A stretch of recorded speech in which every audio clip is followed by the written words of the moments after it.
One of my favorite things in the world to do is watch Friends. I know it's been off for years and years. It's not even around, but I still find myself binge watching old episodes. And I was thinking about this today and thinking, it's the predictability of the friends in the circle, right? You have Chandler with his quirkiness, Monica with her type A of just everything has to be so neat and tidy and organized. It's Phoebe's ability to make you laugh at her silly songs. Ross always comes in with those smart comments, and Joey and him and his food, like it is just so hilarious. And of course, Rachel, she just brings everybody together, and it's just such this beautiful, cohesive team of people. And it's why I wanted to come on and share with you today that I have an opportunity for you to find your friends in the content creation space. So if you are thinking about creating your first or your next digital course, I don't want you to miss this opportunity because Amy Porterfield just opened the doors for registration for her Course Confident Bootcamp. And I'm actually offering a special bonus for anyone that registers for the Course Confident Bootcamp through my special link. So I want you to go to crystalprofit.com/Amy-bootcamp to register. That's crystalprofit.com/Amy-bootcamp.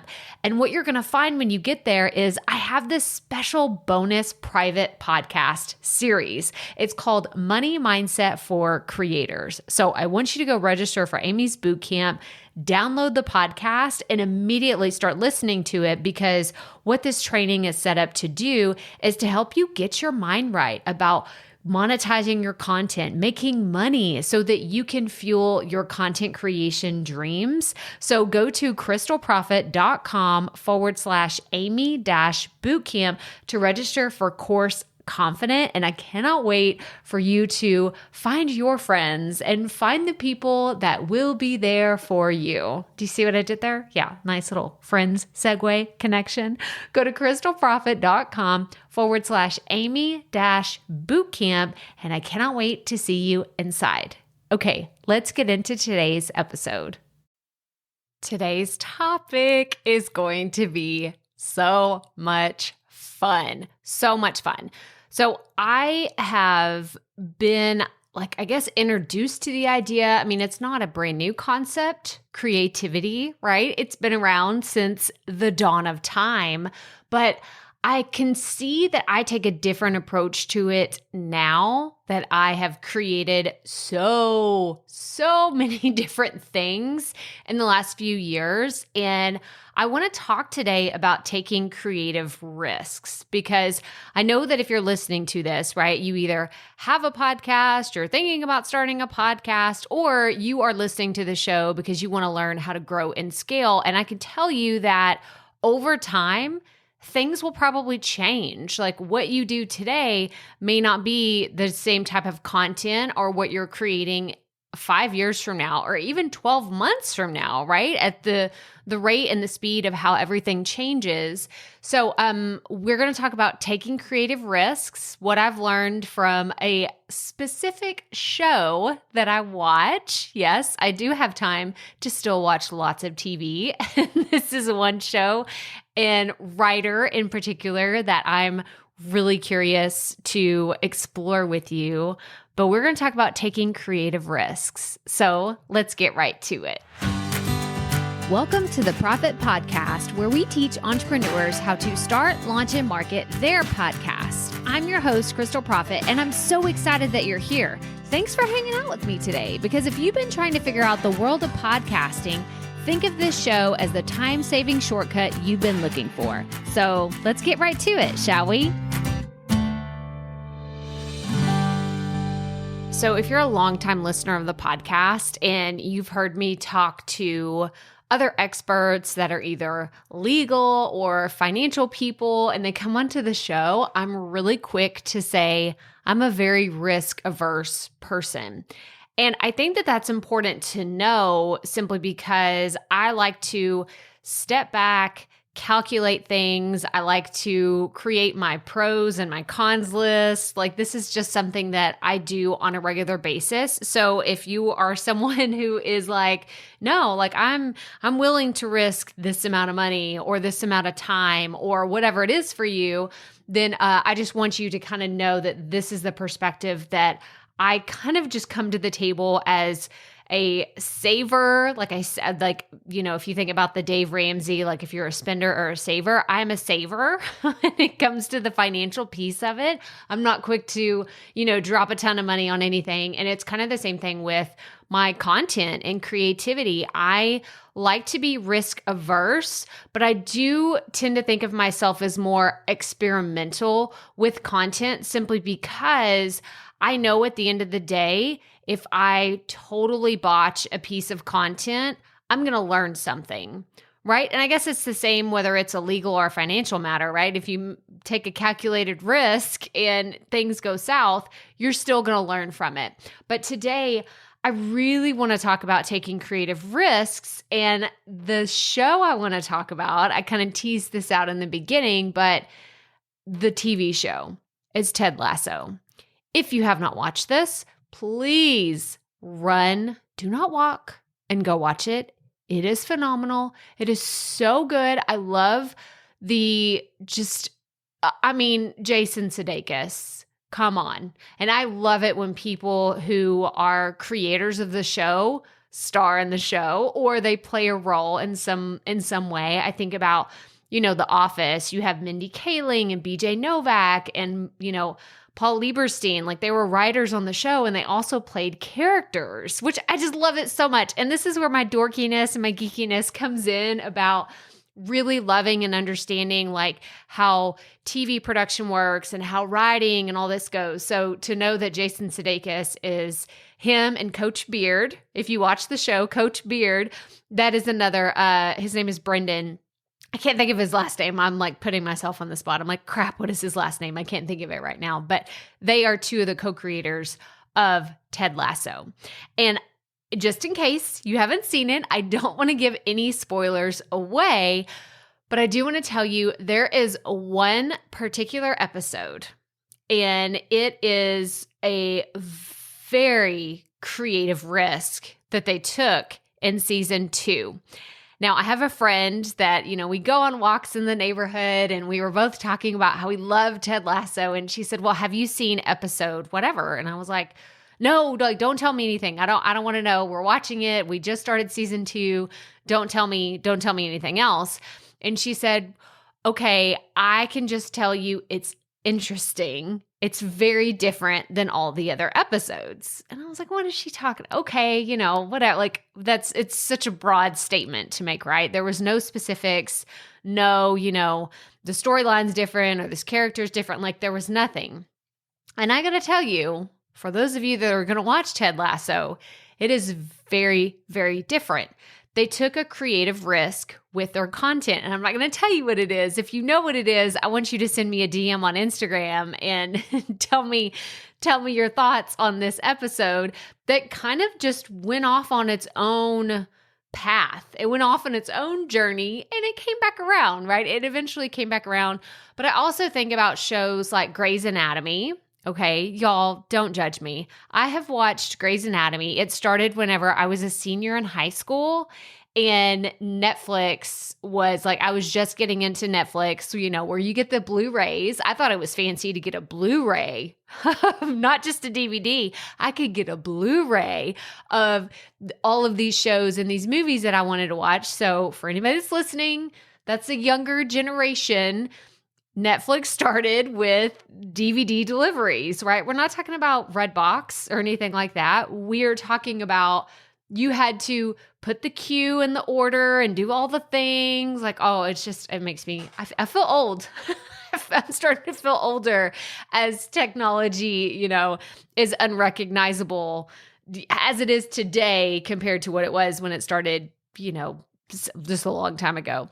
But going back to Grey's Anatomy, I remember I didn't watch the first season, because I was in high school, I didn't, it wasn't my thing, but I got to college and I found myself, I had like downtime or extra time. And I thought, oh my gosh, okay, I'm going to catch up.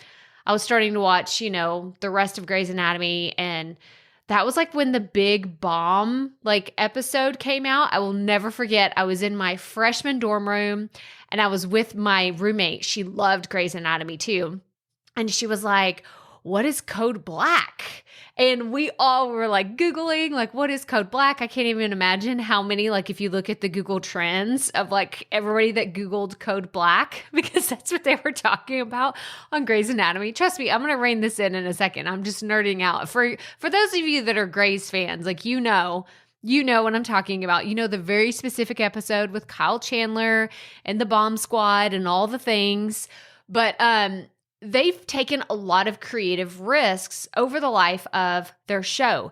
They've had ones where the crew members or the cast members are singing, right? It was when Snow Patrol was really big and it was chasing cars. And I just remember they've taken all these creative risks over the life of the show. Why am I bringing all this up today? Because we're talking about creative risks, the pros and the cons. I'm sure Shonda Rhimes, and Betsy Beers, who they're some of the, Shonda Rhimes, obviously, she's the creator of the show, but Betsy Beers is someone who's been a longtime producer and director. I think that they probably sat down and they're sitting at the drafting table or the writing table, and they're like, is this a crazy idea? They're probably looking at each other like, will this work? And maybe they're thinking, we don't know, but we have to try it. So I want you to think about your content that way, whether it's your podcast, it's, putting up reels or TikToks or doing YouTube or going live, whatever that is, there's risk involved. And taking creative risk can pay off really big, or you could fall flat on your face, right? Those are the risks that come with creating something that's different. But I've talked about this book before. I want you to go listen, not read. I want you to go listen to The Big Magic book by Elizabeth Gilbert. So it's all about creativity. And it was so funny because I was watching a live with my good friend Heather Sager, and she was like, Crystal has gone on and on about this book, and she was holding the hard copy of the book. Crystal's been going on and on about this book, but it was just, it was okay. It wasn't mind-blowing. And I was like, oh my gosh, it's because you didn't listen to the audiobook. You have to listen to the audiobook because Elizabeth Gilbert, who wrote Eat, Pray, Love, and she's gone on to just create so many incredible writings. And I love this book so much because it gets me out of a creative rut anytime I get stuck. Anytime. I've listened to the audiobook at least, I'm not joking, 8 to 10 times at this point. And what happens is every time I do get stuck creatively, something dislodges in my brain on my journey, and I'm able to find this new inspiration, this new motivation to try something new. And that's really what I want you to think about. Right now, I'm in the middle of finishing my book proposal for a new book that I want to write, and more on that later. It's something that's really in the early stages, and I have this idea that I believe will help lots of content creators, and I know I will get stuck along the way because that's just what happens in the writing process. You write, you get stuck, you write, you think of a new story, you think of something funny, you write, then you go back and you say, oh, that was terrible. I'm just going to cut all that out. I get it. But what I'm also doing is taking a creative risk and I'm adding more humor. I'm adding more personality into my content because over the years, I found out that's what people want from me. When I first started this podcast, not even the Rookie Life, right? That was my original podcast for those of you that don't know. And then I rebranded to what is now the Profit Podcast, where we teach about podcasting and running your online business and all those things. Whenever I made that creative risk of just going to podcasting, I was terrified. I was so scared that I was going to fall flat on my face. But here I am more than 2.5 years later, and it's still one of the best decisions that I could have made. I love what I talk about. I love to talk about podcasting. I love to talk about things that have to do with marketing and online business and YouTube and content creation. Like it just genuinely makes me so freaking happy.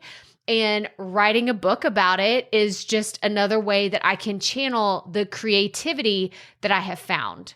So that's just a little bit about creativity in general. Now, what does it look like to take a creative risk with your content, right? This is the question I want you to think about. So the first thing is just trying a new format or a new style. If you are typically a solo podcaster, what would it look like if you started doing interviews, or vice versa? If you've only done interviews with your podcast, what would it look like to try a solo episode? I'm not telling you you have to do these things, but I do want you to get out of just complacency, because that's where we get stuck. That's where we started to approach burnout, or you get into pod fade, or you're like, I just stopped podcasting because it wasn't fun anymore. Well, you need to start taking some creative risk. If you are bored with your podcast, you're bored with your content, you're not having fun doing it, then I'm telling you, you need to get out of your comfort zone. And I think of it as your creative comfort zone. Maybe that's what it is. Maybe you're trying to do what someone else is doing. You're comparing your content to someone else that's been doing it for a decade. Don't do that to yourself. Or maybe you're really looking at it and you're not being honest with yourself when it comes to your content, and you know deep down that you need to switch things up or maybe pivot your brand entirely. This is the crossroads that I was at a few years ago. I was looking at all the content I was creating and I was like, this is fun. It was kind of like a mediocre, this is okay. It's like when you ask someone, how are you doing today? They're like, good. Not great, not bad, just good. That's kind of how I was feeling about my podcast. It wasn't super exciting, but where I was really excited and enthusiastic was behind the scenes answering people's podcast questions. They were like, hey, how do you get this podcast host set up? What are you supposed to do whenever you want to market something? How does this work? I was my heart was beating faster, just getting excited, talking to people behind the scenes about podcasting. So I knew I needed to take that creative risk. But I know some of you are listening and you're like, Crystal, I don't know that I'm ready to take a big creative risk. What's a baby step? Because I know I get baby steps. I get okay, let me tiptoe into this creative, risky business. Well, the first thing I would recommend, and we're really talking about podcasting or video type of content, is what if you do something that's a bonus, right? And I'm going to link in the show notes. I have a few podcast episodes about creating bonus pieces of content. And the reason why I say that is because you're not making a commitment. You're not coming out to your audience and saying, hey, from now on, we're going to post 2 podcast episodes a week or 3 YouTube videos. Just release a bonus piece of content, go live, or, do something that's not super committal, because once you commit to something, you need to stick to it. It's kind of like when you launch your podcast, you got to be consistent. But if you just want to try, you want to dip your toe in the water, ask yourself, how can I release a bonus piece of content? What would that look like? And then another thing you can do to take a baby step into the less risky creative risks is do a poll or a survey with your audience to see what they want or how they would even respond to the new type of content or the new thing that you're thinking about trying, the thing that's going to be the creative risk. Ask your audience. Because at the end of the day, you could sit behind closed doors and think of all these things, but if it's a terrible idea and you won't know it until you put it out there, wouldn't you want your audience to tell you hey, I'm glad you're having fun creating that, but that's not what we need right now. We need this from you. Wouldn't you want to know what this is, right? That fill in the blank that only your audience can tell you sometimes.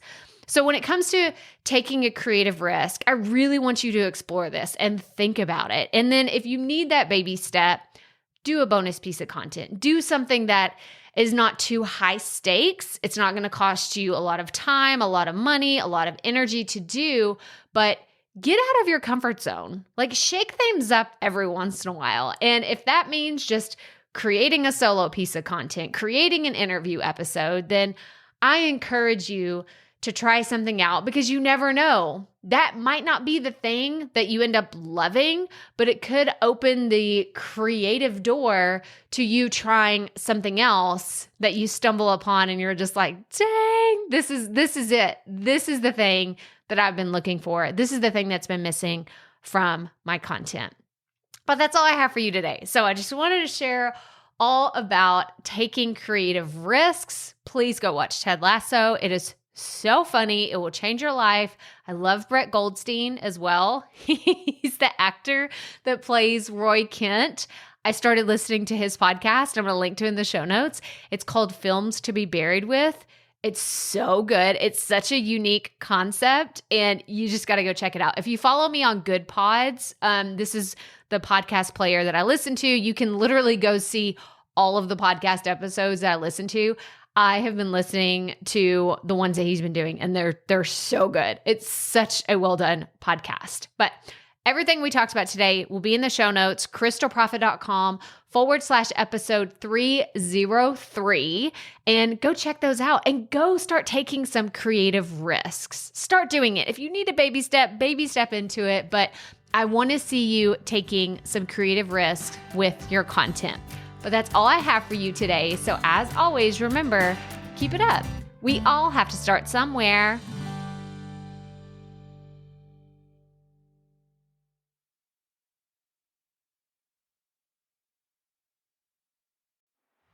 Hey, Profit Podcast listeners. Thanks for sticking around to a little bit after the episode to hear this special message because I want to hear from you.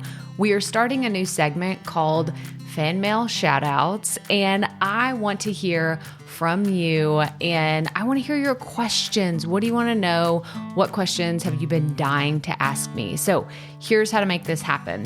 Go to the app where you're listening to this podcast right now. Go there. I'll wait a second. Okay. Now, once you're there, you're going to see a hyperlink at the top of the episode description that says, send Crystal a text message. And that's all I want you to do. Send me a text. It could be casual, informal. It could be totally anonymous. Or if you want, you can include your name and the name of your podcast or content wherever you are creating, and I will give you a special shout out in an upcoming episode. So again, go to the show notes for where you're listening to this episode right now, and it will say, send Crystal a text message. And I cannot wait to hear from you and give you a shout out in an upcoming segment of Fan Mail Shoutouts.